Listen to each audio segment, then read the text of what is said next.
Hi everyone, I'm Ava Williams, a 28-year-old marketing executive at a major tech company in Seattle, and I have a story to share with you all. Just another busy Monday at work. Emma called from her desk next to mine. Ava, you seriously need to see these analytics reports. The client meeting is in an hour. My phone lit up with a message from James. Hey beautiful, dinner tonight? Got something special planned. That something special turned out to be the most amazing proposal at our favorite Italian restaurant. James got down on one knee, and I couldn't stop crying happy tears. You're the love of my life, Ava. Will you marry me? Yes, 1,000 times yes.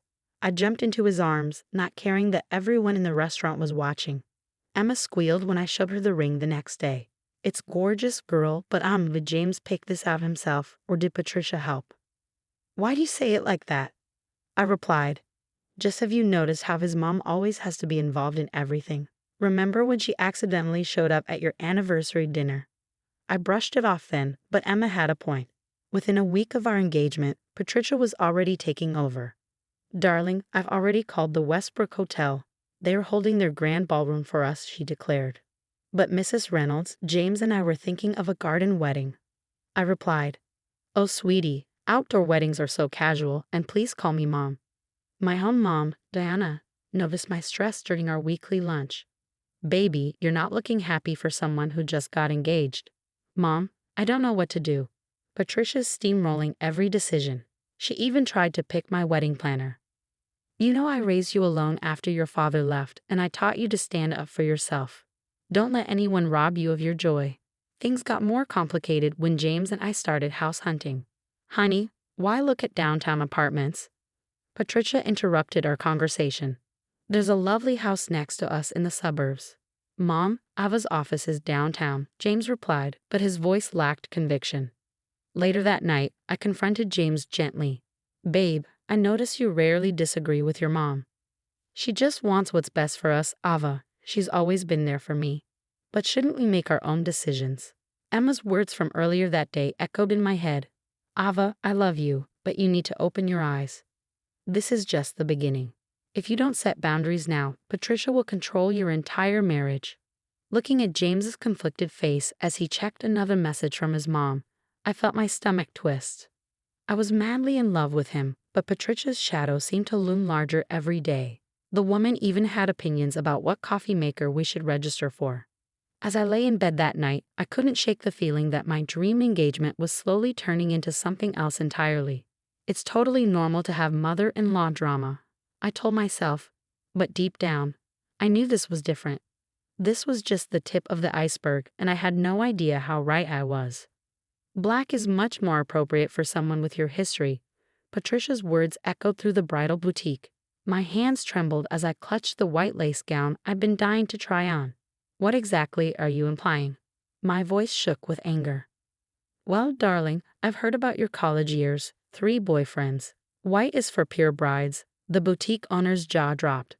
My mom started to speak up, but Patricia cut her off. Diana, perhaps you should have provided better guidance. Single motherhood must have been challenging. I called James immediately after, tears streaming down my face. Your mother just humiliated me in front of everyone. Baby, I'm sure she didn't mean it that way. Mom's just traditional. Traditional? She's telling people. I'm not pure enough for a white dress. Later that week, Emma rushed into my office, her face pale. Ava, you need to see this. I was double-checking the vendor contracts when I saw it. They're all canceled. What? How? Someone called, claiming to be your wedding planner. They used Patricia's email address. Emma explained, her voice shaking. My phone buzzed with a message from Robert, James's dad. Ava, we need to discuss the prenup, Patricia suggested. It's just business. James and I had never discussed a prenup. That evening, I discovered something far worse. Screenshots of my private Instagram messages circulating among James's relatives. Messages from years ago, taken completely out of context. Did you see what Ava said to her ex in 2019? Patricia's group text read, James deserves better than someone so disrespectful. I confronted James. Your mother's spreading lies about me. She's just protective, Ava. Protective. She's monitoring my social media, canceling our vendors, and now this. The final straw came during the rehearsal dinner planning. Patricia was reviewing the guest list with the coordinator when I overheard her say, "Oh, Diana William? No, she's not attending. Remove her." I stormed in. "You're trying to uninvite my own mother." "Well, dear, it's a sophisticated event. We need to maintain certain standards." I turned to James, desperate for support. "Maybe we could compromise." "Compromise?" I snapped. "She's alienating my mother, spreading lies about me, and trying to force me into a black wedding dress. When will you stand up to her?" Patricia smiled that condescending smile. "James knows I only want what's best for him. Unlike some people, I've always put my son first." I looked at James, waiting for him to defend me. His silence spoke volumes. "You know what?" I grabbed my purse. "Keep your black dress and your prenup. I need time to think." As I drove away, my phone exploded with messages from Patricia sent to the family group chat. "See, she's unstable, just like I warned everyone." Emma called immediately. "Girl, this is beyond toxic. I've been doing some digging, and you won't believe what I found about Patricia." She slid a folder over to me.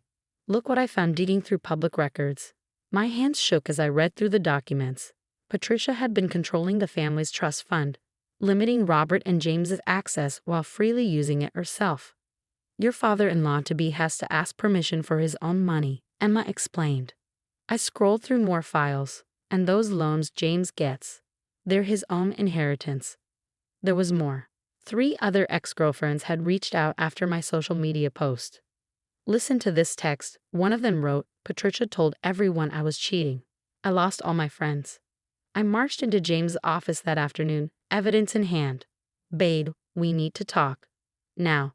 I spread out the messages, documents, and photos. "Your mom destroyed all your past relationships. Here's proof. She's doing the same thing to me." James's face went pale as he read through it. "This can't be. Mom wouldn't." His phone rang. Patricia's name lit up the screen. I grabbed his hand. "Don't answer it. For once, just listen to me." Tears formed in his eyes.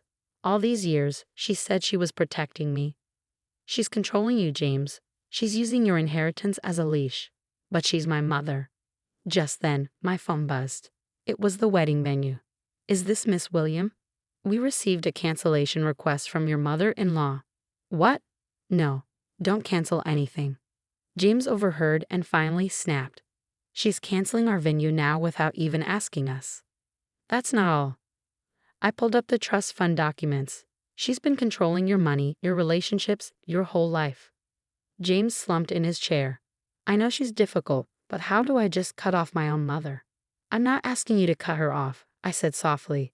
"I'm asking you to stand up to her, to choose us." His phone kept ringing. Patricia again. "I can't do this anymore," I whispered. "Until you decide what you want, the wedding's postponed." "Ava, please. No. I love you." "James," I said, tears in my eyes, "I can't be part of this." "But I won't marry into this manipulation." She tried to force me into a black dress, spread lies about me, tried to exclude my mother, and now she's canceling our venue. Where does it end? "Let me talk to her," James said softly. "That's all you ever do, talk. She steamrolls right over you every time." I shot back. His phone buzzed again. This time it was a text from Patricia. "Darling, I canceled that tacky venue. Mommy found something much better." James stared at the message, then at me. I could see the battle in his eyes. Decades of manipulation versus the truth staring him in the face. "Choose James," I said quietly. "But remember, if you let her win this time, you'll lose me forever." I walked out of his office, my heart breaking but my head held high. The ball was in his court now. Emma was waiting outside, her face lighting up when she saw me. "You did the right thing. Look what else I just found about Patricia's charity foundation." Emma opened her laptop, showing me the numbers. "The charity foundation's finances don't add up," she explained, pointing to suspicious transfers to offshore accounts, all authorized by Patricia. My phone buzzed again. It was James. "Started therapy last week. Doc says mom's behavior is textbook narcissistic control." "I'm so sorry I didn't see it sooner." "That's great, babe," I replied. "I'm proud of you." Emma interrupted my thoughts. "Ava, it gets worse. The foundation money, most of it, went to high-end casinos in Vegas. Within weeks, everything unraveled. Robert discovered credit card statements showing Patricia's massive gambling debts. She'd been embezzling from the foundation to cover her losses. James's voice echoed in my mind as I read. My whole life is a lie. She controlled everything, my money, my relationships, even my career choice. The foundation board meeting was explosive. Mrs. Reynolds, can you explain these unauthorized transfers? Someone asked. Patricia's carefully maintained facade cracked. How dare you question my integrity? I built this foundation. But the evidence was irrefutable. The board chairman announced, we're launching a full investigation and contacting the authorities. That evening, the local news ran a story. Prominent socialite Patricia Reynolds under investigation for charity fraud. The next day, Robert filed for divorce.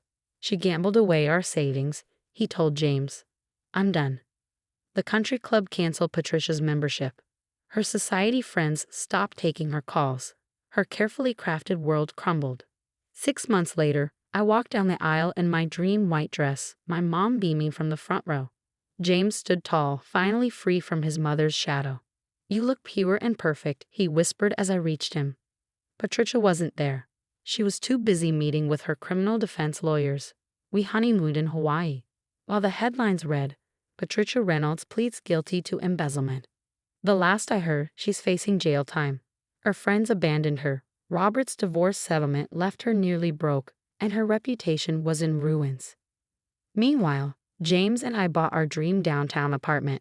He's thriving in therapy, setting healthy boundaries. I got promoted to marketing director. You know what's funny? James said last night, showing me another news article about his mom's downfall.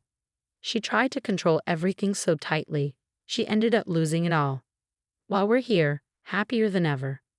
I smiled, thinking about our journey. That's the thing about toxic people. Sometimes the best revenge is just living well and letting karma do its job. The headline on his phone read, Disgraced socialite Patricia Reynolds sentenced in multi-million-dollar charity fraud case. Karma indeed. What would you have done if your future mother-in-law demanded you wear a black wedding dress, claiming you weren't pure enough for white? Would you have stood your ground immediately, or tried to keep the peace for your partner's sake? Drop your thoughts in the comments below.